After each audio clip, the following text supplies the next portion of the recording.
Karibu mpenzi msikilizaji na mtazamaji katika mfululizo wa simulizi hizi za jinsi mtumishi wa Mungu mchungaji Thomas Buswelu alivyopata wito wa kuitenda kazi ya Bwana. Hii ikiwa ni sehemu ya 3. Karibu tuendelee. Katika sehemu hii sasa tutaanza kuona kwamba huduma ya mchungaji Thomas Buswelu tayari ilikuwa imeshaanza kueleweka katika kanisa lake la African Inland Church Kakola, na watu wakawa wameshapata kufahamu ni nini nguvu ya maombi na nguvu ya Roho Mtakatifu inavyokuwa. Kwa hiyo wakawa wamempa session za kuendesha shughuli hizo za kuombea. Kanisa likazidi kufurika watu wakawa wanamiminika kutoka sehemu mbalimbali kwa ajili ya kufuata huduma hiyo ya kuombewa pamoja na unabii. Lakini sasa wakati huo mchungaji Buswelu akawa amezua ugomvi mpya. Akazua balaa na wanakwaya. Manake wanakwaya walikuwa bado wamezoea policy au taratibu za kanisa la awali, ambapo katika makanisa mengi ya AIC wanakwaya huwa na nguvu sana, na wakati mwingine za kuweza kuburuza hata uongozi wa kikanisa. Huweza kujipangia hata safari bila kujali taathira ya kutokuwepo kwao kanisani pale katika siku ya ibada, hali ya kuwa kwamba pengine kwaya ni yenyewe hiyo moja, bila kushauriana na uongozi wa kanisa kwamba nini kifuatacho. Lakini wakati huu sasa na uongozi pale kanisani ulikuwa umebadilika. Mchungaji Buswelu alishampatia pambaja kuwa katibu wa kanisa. Alikuwa katibu wa kanisa pamoja na usaidizi katika uchungaji pale. Kwa hiyo na sera zikawa zimebadilika kwamba wanakwaya inabidi wawe watiifu katika uongozi wa kikanisa, na hapo ndipo tafrani mpya ilipozuka. Basi mazingira kama hayo ndiyo mchungaji Buswelu alivyojipata nayo pamoja na kwaya yake. Endelea sasa kama alivyoongea na msimulizi wako Geoffrey Marco Ngumba. Wanaamua wao tu, wakitaka kwenda wanaenda tu. Unasema hawezi kuongozwa na kwaya kwa namna gani? Kwaya si ndii ilikuwa inaongoza, ikisema kwaya kitu lazima iwafate watu wengine. Kwaya ikitaka labda kwenda sehemu, walikuwa wanatoa tu taarifa, sisi tumeitwa sehemu tunaenda. Ambayo mazingira ulianzisha wewe. Sasa hayo mazingira watu si wameokoka wakafunguliwa, sasa wakatoka kwenye nini. Watu walikuwa wanabuguzika mno, wakawa na ile nguvu ya imani na nguvu ya Mungu ikawepo. Kuona mipango sasa za kanisa zikaanza kwenda vizuri. Kanisa likawa changamka, likawa kama yale makanisa ya Korintho. Kwa hiyo siku moja sasa ilikuwa ni Christmas, alikuwa anakuja Angola pale kwetu. Wao nao wakapata wito wa kwenda huko ndani kama kule ndani wanakwaya. Wakasema tunaenda. Sasa kwa ilikuwepo mmoja akasema hapana, tuna ugeni mkubwa, msiende viongozi. Wakaenda kwa kulazimisha wanakwaya. Wewe ulitaka kuatilia Kauzibe? Wewe ulitaka kuatilia Kauzibe? Nilitaka watoto wa mjini wanasema ulitaka kuatilia Kauzibe, yaani hukutaka waende. Viongozi kabisa, yani viongozi, yani pastoreti anamaanisha. Ndio. Walikaa pastoreti wakawazuia kwamba msiende kwa sababu kuna uongozi mkubwa anakuja askofu aondokaji. Wao wakalazimisha wakaenda, wakiamini hivi ni kama zamani. Kumbe watu walishabadilika. Ile kikao kilikuwa ni cha moto. Wakasema hawa tunawalima. Tunawasimamisha. Sasa waliposema kuwasimamisha, mimi nikaandika kama katibu. Ninapewa minzi za kuandika. Ukatekeleza. Nikaandika na mimi ndiye wa kusoma. Naam. Maana ni kwenye roko cha kihusika. Ndio.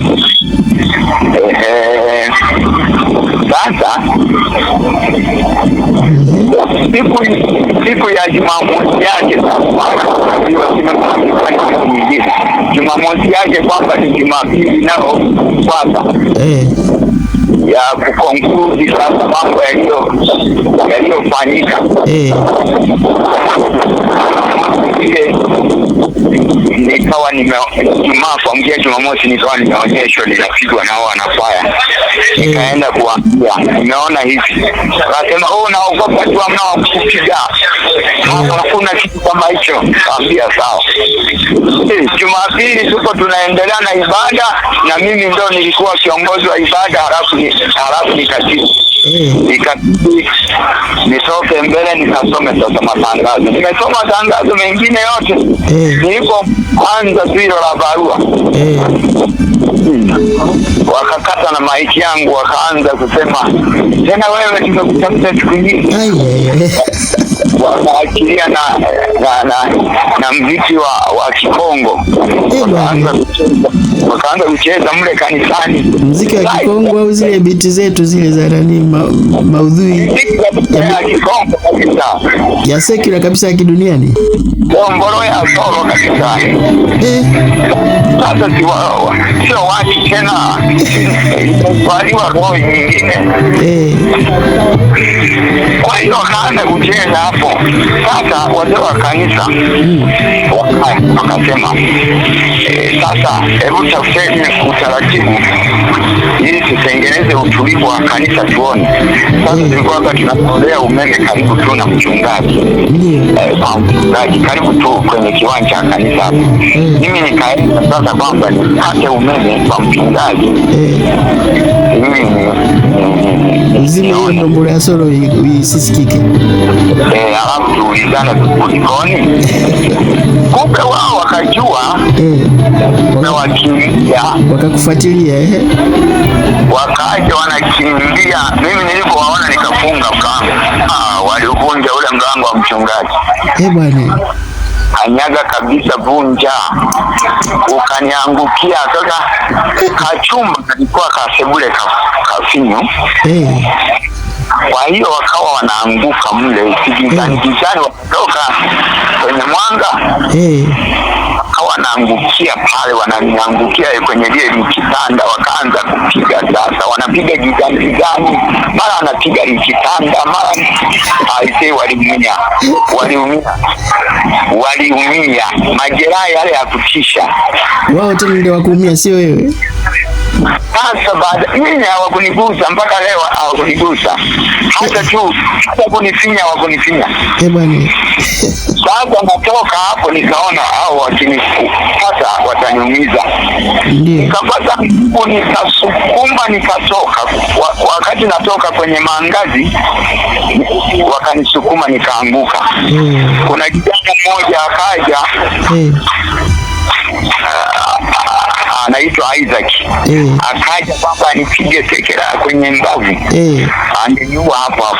Alifanyaje? Alikuwa anataka apige tekera kwenye mbavu. Nimeanguka sasa pale. Ila anataka kupiga hivi. Watu tu walikuwa wananiambia wanaoona sasa wana kanisa si wamesambaa wametoka ndani wote. Nimeshakuwa taharuki. Baadaye wakaona sasa mivurugano kwangu huko nilikokimbilia wanaona hivi Isaac anarusha mguu kupiga. Sasa kule kama huwa kuna mawe fulani yale mekundu ya kutokeza chini ambayo huwa anayachimba kwa kujengea nyumba.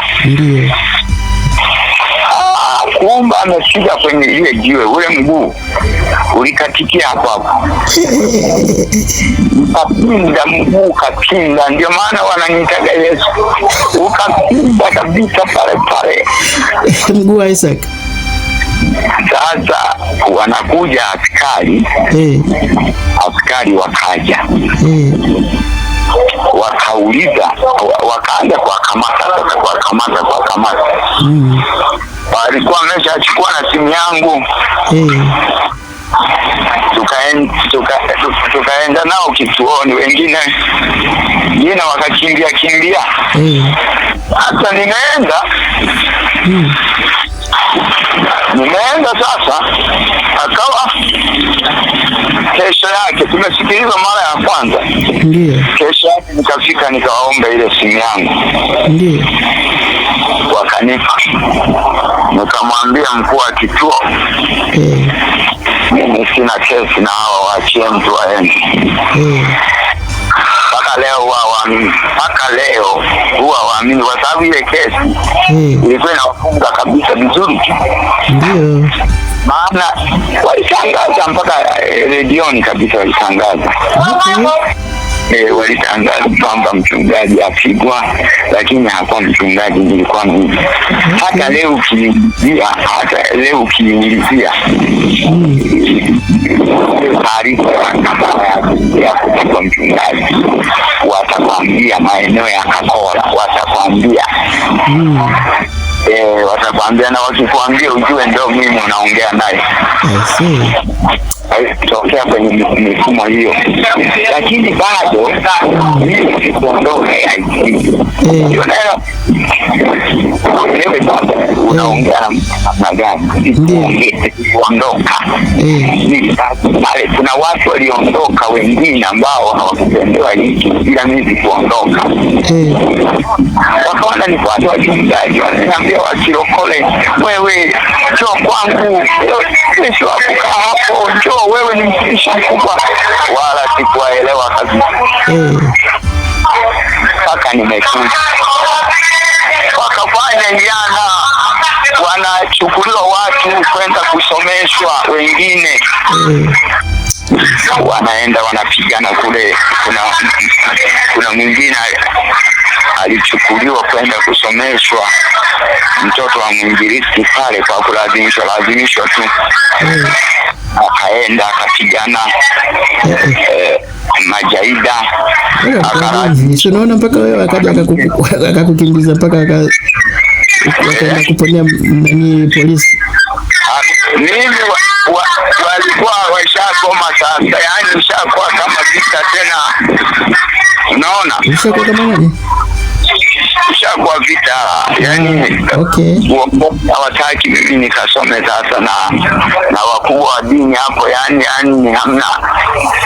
Waka wanapeleka wengine, mimi hamna. Na mimi hata ukata tamaa, ninaendelea tu na spidi ile. Siku moja nikaamua kuanza kuoa, kwamba nioe. Mungu, ninaamini Mungu atanipa huduma. Sina mpango wa kurudi hata kwenye biashara, sikaji kuomba hata 100. Wale watoto endelea tu, hata mpaka sasa ni matajiri wa Kibongo. Ndio. Wako endelea sasa. Wako zako hao. Nikasema mimi naendelea na Mungu. Siku moja tunaanza process ya kuoa. Niko pale, nimefikisha sasa kwamba mwezi unaokuja nafunga ndoa. Nimeshatoa na mahali. Na kuambia, wakaanza kumrubuni yule mwanamke. Kwanza kumrubuni kwamba huyo mtu kwanza ni hanisi. Mengi.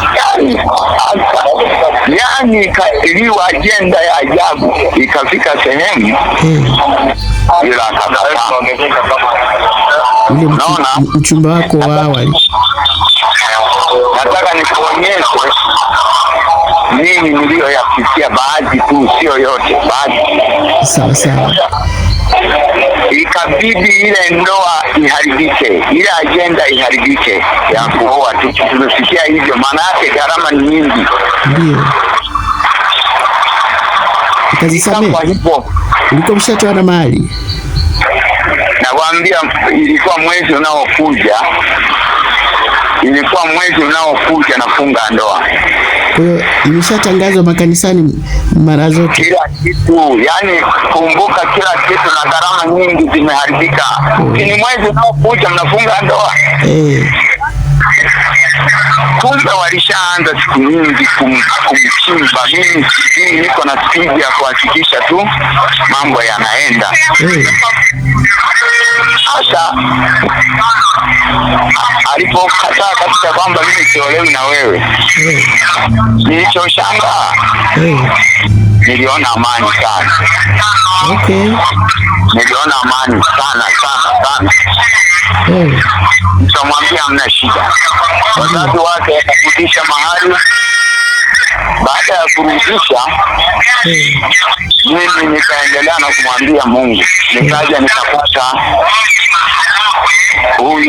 huyu ambaye ninaye sasa, naye alikuwa tu kanisani kwetu. Yani akawa tayari kabisa, akasema mimi, anamwambia mama, na mama naye akaingiliwa, yani ikawa vurugu, akaingiliwa. Akafanya nini? Mara zote kila kitu, yani kumbuka, kila kitu na gharama nyingi zimeharibika. Ni mwezi unaokuja mnafunga ndoa. Kumbe walishaanza siku nyingi kumchimba. Mimi niko na spidi ya kuhakikisha tu mambo yanaenda. Sasa alipokataa kabisa kwamba mimi siolewi na wewe, nilichoshangaa niliona amani sana. Niliona amani sana. Nikamwambia hamna shida. Wazazi wake wakarudisha mahali. Baada ya kurudisha, mimi nikaendelea na kumwambia Mungu. Nikaja nikapata huyu ambaye ninaye sasa, naye alikuwa tu kanisani kwetu. Yani akawa tayari kabisa, akasema mimi, anamwambia mama, na mama naye akaingiliwa, yani ikawa vurugu, akaingiliwa. Akafanya nini? Mama wa mke wangu ni naye akaingiliwa naye na washawishi wapambe wa mama, akwambia unaozesha mwanao umpendi, unamuozesha kwa kuseru. Akamwambia huwezi kupata wajukuu wewe mama. Sasa mama mchungaji ni naye akasema, mama, huwezi ukanichagulia wa kunioa, mimi naolewa na mtumishi. Na maombi yangu yalikuwa ni hivyo, kwa kuwa Mungu ameniletea huyu, nampokea tena kwa shangwe. Ikawa nayo ni vita kubwa, haikubalika, yani ikawa vita kuanzia sendofu, yani vitu vingi vitimbwili, yani vitu vimefanyika, vikang'ang'aniwa nyumbani, vikakataliwa tena, wakavizuia nyumbani hapo. Wakavizuia kabisa vilivyotolewa kwenye sendo. Vitu kama tunzo, yote zawadi, yani tuziite kwa lugha nyepesi, zawadi zilizotolewa. Zawadi kwa ajili ya mtoto, kwamba akaanze maisha walioifanya yote kabisa, yote. Walioizuia hapo nyumbani kina nani? Sa wazazi. Kwa hiyo tukaendelea. Waliozuia zawadi hapo nyumbani ni wazazi. Wazazi wako ndio walizuia zawadi hapo nyumbani. Walizuia. Tunasema vikazuiliwa nyumbani vitu vingi. Tukavizuilia nyumbani pale, nyumbani kwao. Okay, kwa mkeo. Yeah, that's right. Send off inafanyika. Send off inafanyika kwa mama. Yeah, exactly, nimekumbuka. Sasa lakini ni kwa maneno yale yaliyosemwa kutokea kanisani. Ndio. Hapa na kuonyesha mikiki michache tu, sio hata mingi, michache tu ambayo mimi nimepitia. Hata unapoona ninatumika, ujue kwamba sio tu tulianza tu ovyo. Yeah, it's so interesting. Kwa hiyo mimi nikawa nimeendelea hivyo. Baadaye tumemaliza kufunga ndoa. Uko hapo AIC. Basi nikaona Mungu ananipa maelekezo tu. Maelekezo kabisa pale, yani niliondoa kwa furaha kabisa, kwa amani. Tulishafunga ndoa. Ndio. Tulishafunga ndoa, nikawa nimeondoka na mke wangu. Ndio. Tukaenda kuanza kusali EAGT. Pale kwenda EAGT tayari milango ikafunguka na kufunguka ya huduma tena kwa viwango vingine kabisa. ATG wapi sasa Katili?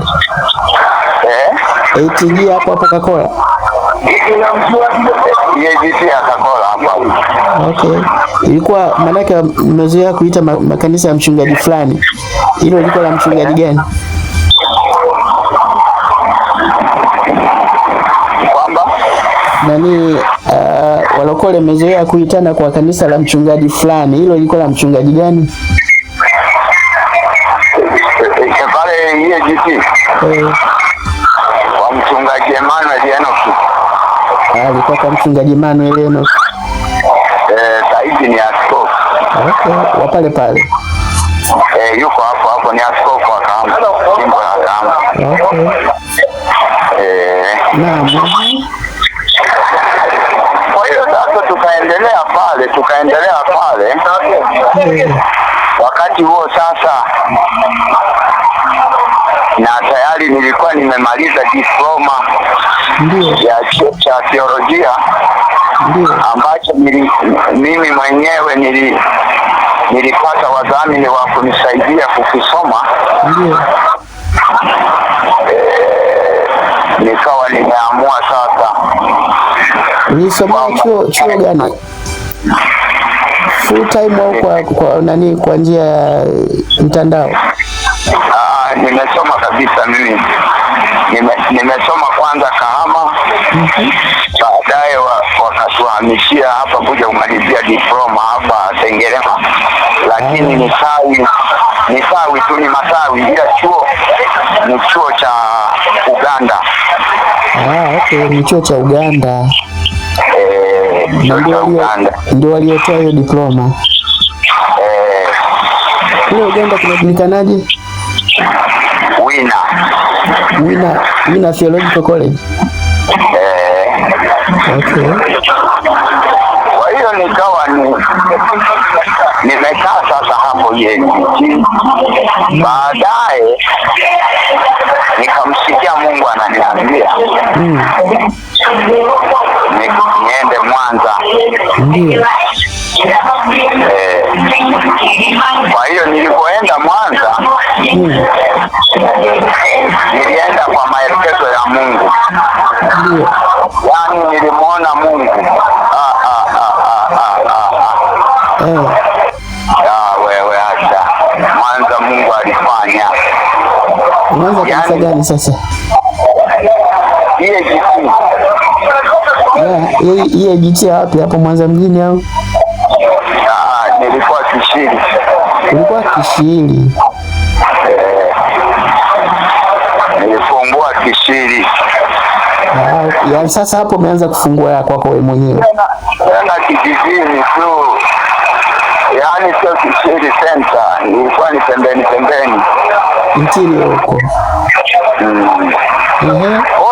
Nimeona Mungu akifungua watu. Walikuwa wanatoka uwanja wa ndege kuja huko kwangu, wanatoka uwanja wa ndege ya Port Mwanza wanakuja kwangu huko.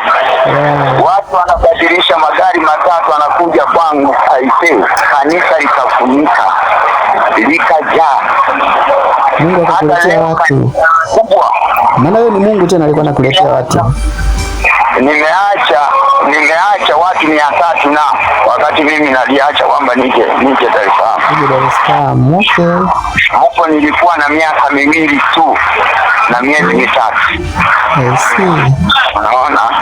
Nilikuwa na miaka 2 tu na miezi 3. Miezi 3. Yaani hata watumishi wengine mpaka leo wanaamini hata mimi ni Freemason. Wanakataa, hakuna nguvu ya hivyo. Yaani nguvu zimetukuta. Tuna miaka 20. Wale walikuwa hawajakujua kwamba ni mtoto wa Yesu.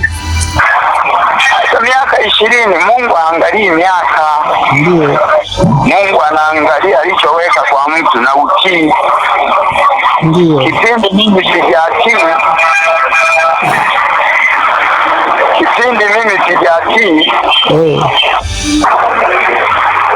nilikuwa sina hiyo nguvu. Sikuwa nayo hiyo nguvu kwa sababu nilikuwa sijatii. Nilikuwa mkaidi. Lakini nilipotii, mambo yakakaa vizuri. Maana yake shida ambayo ipo kwa watu ni ule utii. Hamna. Ndio. Kwa hiyo bwana, kwa kifupi machache tu hayo, ila nina mengi nikisema nishuhudie mimi. Tunamaliza wiki tunaongea. Unajoka. Acha nikuombee, maana tumeongea mpaka tukasahau kabisa. Mtumishi. Mpenzi msikilizaji na mtazamaji wa chaneli hii, huyu ndiye mtumishi wa Mungu, mchungaji na nabii Thomas Buswelu Liochi, ambaye ametusimulia, katupitisha katika historia ndefu ya tangu jinsi alivyopata wito wa kumtumikia Mungu, naye huku akijaribu kukinzana kwa kuleta ulalamishi wa hapa na pale, kutokana na kwamba alikuwa tayari ameshaonja tamu ya pesa wakati alipokuwa akifanya kazi katika mgodi wa Barrick Gold Mining ulioko huko Shinyanga.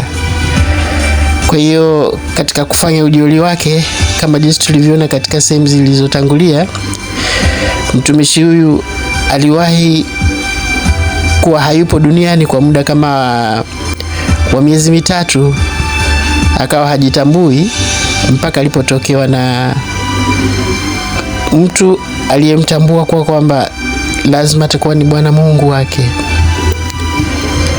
Kwa hiyo ikabidi sasa akubali kuachana na biashara zake, maana pale Barrick Gold Mining ilikuwa ni sehemu yake ya ajira, lakini pia na yeye alikuwa na migodi yake huko, wanaita wenyewe maduara, watu wa machimboni.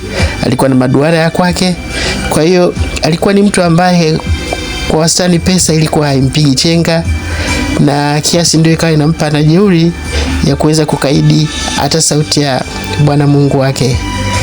Lakini kwa sasa, kama jinsi ambavyo tumeona, alikuja kukubali na akaiendesha hiyo huduma, kafanya sehemu za kuanzia huko Kakola, Mwanza, na kwa sasa hivi yuko hapa mjini Dar es Salaam, ambako ni kama mtumishi huru. Bado hajajenga mahali kamili pa kufanya hizo huduma zake. Lakini jambo jema ni kwamba kwa mtu yeyote ukihitaji shughuli za maombezi, naye anakubaliana pia atakuomba naye kwa kutumia namba za simu. Na kwa kweli anayo karama nzuri kwa maombi kama hayo. Ndugu yangu, natumaini utakuwa umefurahia mahojiano haya, na kwamba pengine na wewe unaweza kuchukua uamuzi kwa siku zijazo kujaribu kufanya naye maombi kwa shida, matatizo ulionayo ya kila namna, matatizo ya kikazi, matatizo ya maradhi. Yeye atakukabidhi kwa Bwana Mungu wake, na bila shaka ndio Bwana Mungu wetu sote, na utaweza kupata kufunguliwa. Asante sana. Na mchungaji Thomas ameahidi kwamba ataendelea kuwa na vipindi kama hivi vingi vijavyo katika siku zijazo. Karibuni sana na kwaheri.